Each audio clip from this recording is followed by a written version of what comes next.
2022.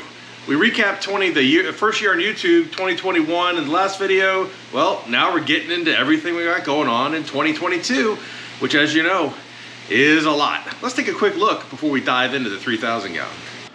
All right, 2022 is going to be a busy year, and I'm not just talking about the 900-pound gorilla, the addition to the basement. I mean the things we already got going on, like the double DIY builds. So here I am with the 600 and the 750, working on the filtration. You can see all that good stuff behind me. We're moving along. The glass comes tomorrow. That is super exciting. Can't wait to get that installed, but we're gonna have everything ready to go up to that point so that once I get the glass installed and once there's the water test, we're just moving. We're just shaking and baking because I want to aquascape these bad boys. Week after week I keep, I just want to do it. But yeah, we're almost there. And also up on the wall behind me, I'm gonna do a sticker wall there. So I've got my sticker, other stickers I got. So if you have a fish channel and you have a sticker, send it to me. I'll put it up on the wall. I think my P.O. box is in my about thing on my YouTube channel. All right, let's see what else we got going on. Okay, the 1,500 gallon system. This is gonna be the next video. We've got the drill up there, the screws. That means things going on. We got action going on over there. This has been like a 2-month marathon, changing all kinds of stuff. You name it, it's getting changed. New pumps, new everything, extra rock, you name it. Stuff going on in the refugium, stuff going on in 265. We're gonna talk about it all next week. And of course, there's big plans for the 3,000 gallons. We kind of kicked off last year with the 3,000 gallons, so heck, why not do it again this year? Let's take a look at what we're gonna be doing, and let's just see how the tank's going. Let's see how the fish are doing. All right. These guys, it's getting close to feeding time, so they were sort of jockeying around thinking I'm going to be feeding them from the front, but they should know better than that, because they always get fed from the back, but what are you going to do? All right, so the reason I started off over on the left side of the 3,000 gallon is because I just wanted to talk about a couple of things. So I have these giant pieces of driftwood back here, and they've been in this aquarium submerged. Well, they were submerged in the tub for like 6 months before I put them in, and then they've been in the 3,000 gallon for almost 2 years now. And so one of these knuckleheads knocked off those rocks that holds them down, and those things both floated up to the surface. I mean, I cannot believe that. Oh my gosh, those Zingo pike are so beautiful. Let's got this one over here. Sorry, back to the story. Yeah, I just cannot believe that. After all that time, those suckers still float. But anyhow, when I was going in there to fix that, I noticed that this plant here, this Amazon sword, is actually grown up, right? And then what happened was when the wood came over and pushed against it, I guess it was pushed down far enough that the bottom plant has actually rooted itself into the substrate. So you now have this plant arch naturally occurring. I did not do that, I swear to you. And yeah, so that's interesting. Originally I was gonna be breaking off some of these babies to use in a upcoming Amazonian Islands build, but I don't know, I may have to leave them. I got more babies over the other side, so maybe I'll take those. But so at any rate, fish are doing great, tank is doing great. The nitrates still stay right around 20. You can see the plants are growing, you can see the growth. I've been dosing again like I talked about, and it does work. It does, the plants grow, nitrates stay low, so it all works. But the interesting thing is I still have the algae, which, algae is healthy in an aquarium, but, it's like everything else. It needs to be kept in control. You want to have it. It's, it's good, it's healthy, but you need things that you're going to feed on it and everything. So, I've tried over the last couple years. I've added snails, I've added different things, but I think it's time to add a fish that I've had great success with in the past for controlling algae, except for I never really had them in the right aquarium. They were always, I never had this big of an aquarium, and so the fish I'm talking about always outgrew everything. And it's basically the common pleco. It's actually a really good algae eater, but the problem is it gets gigantic. I'm talking about the sailfin pleco, common pleco. I mean, they look cool, they're very effective, but they just get, 18 inches or so. And, I had it in, gosh, what was it? Oh, 265, back when it was freshwater, cichlid. And, it just looked ridiculous in there because, the scale of the tank was way off because it got huge, I mean, not only is it 18 inches, but it's also thick and wide and everything. So, but I think the 3,000 gallon, and I think this tank is the right scale for the sailfin pleco. And that's going to be plan number one, is to get some that are large enough not to get eaten by these guys, and get them introduced into the aquarium ASAP, because nitrates are in control. Plants are growing, they're thriving, and there's still plenty of algae. And the other thing I know that, now I haven't heard it lately, but when I first, put the 3,000 gallon on YouTube, people talk about the water flow, but there actually is a lot of water flow. There's a lot of very large gyres and 6 returns and 4,000 to 5,000 gallons an hour worth of return back there. So there's a lot going on there. And when we go around back and look at the business end of this, I'll show you what it looks like from the top. There's massive water flow. So it's certainly not that. It's just that it's not fully balanced. It's pretty balanced with the amount of fish I have for the size of the tank and the plants and everything.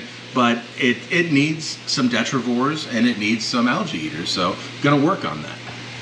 And before we go to the back, the other thing we're gonna work on adding to this aquarium is it's missing something. Something, I don't know what it is. A 21-foot long aquarium, 6 feet front to back, Amazonian. It needs some fish, maybe like an elongated fish that swims at the top, that would be really, really cool in here. Yeah, I'm talking about the arowana. So I want to get them really bad, but before I can get them, I need to make some corrections. And specifically what I'm talking about is the top. Let's take a look. All right, back to the business end of the aquarium. So anyone who's new to the channel, maybe hasn't seen some of the older videos on the 3,000 gallon, it's a beast. It's really big, and there's a lot of stuff going on back here.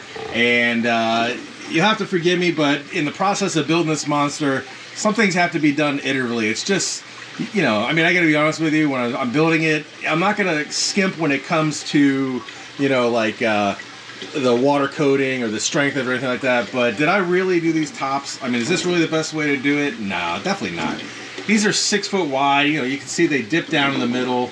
They're awesome panels and everything, but this is too much of a span, 6 feet front to back is just way too much to expect these guys. And I don't, look at that. Arowana, you're gonna pop right out of that. Big arowana, so that's not gonna work. You gotta fix all this, this has gotta be changed. We upgraded the plumbing.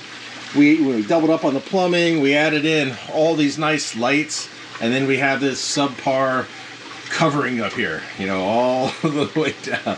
So what I'm gonna do is I'm gonna put a center brace across there. So first of all, these all come off. A center brace gets added across the middle. These get cut in half, and then they'll just go now from here to the center brace, and then from the center brace to the front. And that'll be better for when I open up the front panels, because I do access the front through those 2 panels up there. Then I can just pop off these and do maintenance up there, and the same back here. Right now I usually slide these from side to side, but they're still kind of a pain in the butt.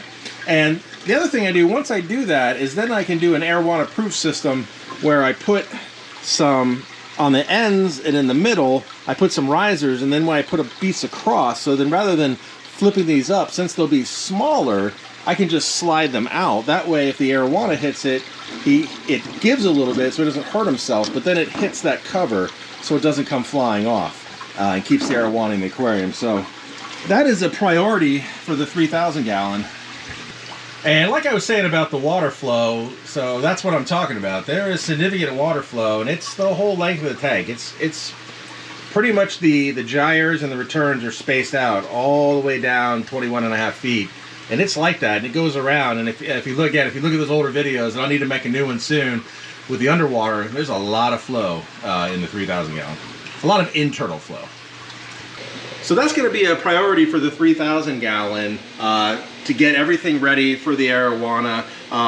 Again, it's one of those things, if you haven't followed the channel, I've tried 3 times to get arowana in here, and I've had them jump out in the grow out container back there after reaching almost the size to go in here 3 times. I don't even know if I think one of them was actually, one of the times was before I even started putting out videos, so I don't know if I even talked about it, but it was brutal. The last time was not that long ago, so I'm not taking any chances, especially when I get, an arowana large enough, or how large they're gonna get in here. It's gonna be massive, so I don't want any heartache down the road, and I want an environment where, the fish is gonna thrive, and you know, there's no, you know, a lot of times I want to jump out because their tanks are small.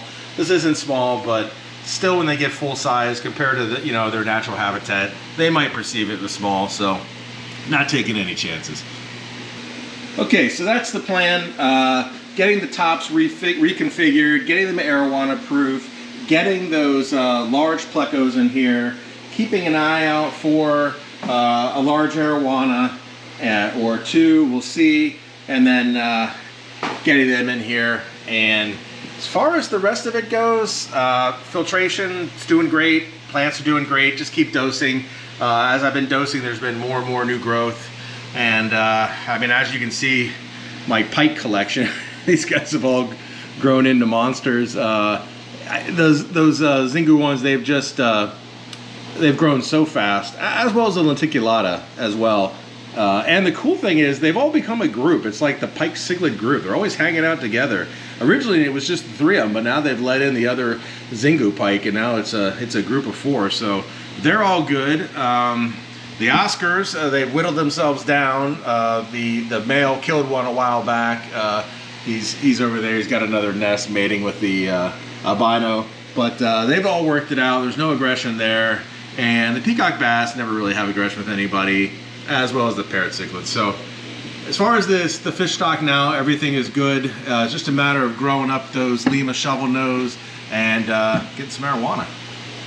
All right, and last but not least, I have not forgotten about the 5,000 subscriber giveaway. I remember a little ways back, I took a poll on what shirt size you would want. Well, the one-off custom shirts are here, and I'm going to be putting out a video next Wednesday on how to win.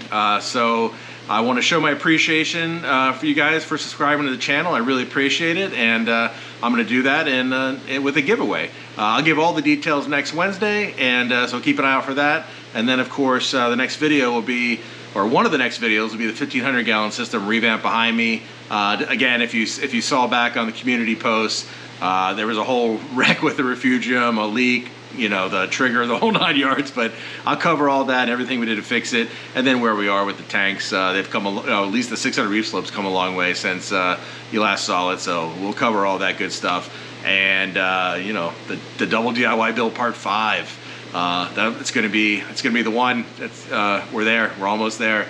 So I'm not gonna tell you when that one's coming. Just as soon as I can, I'm gonna drop that because I want to start escaping those guys and have some release videos. We got an Amazonian island and a new and improved 600 gallon Asian jungle stream aquarium to build.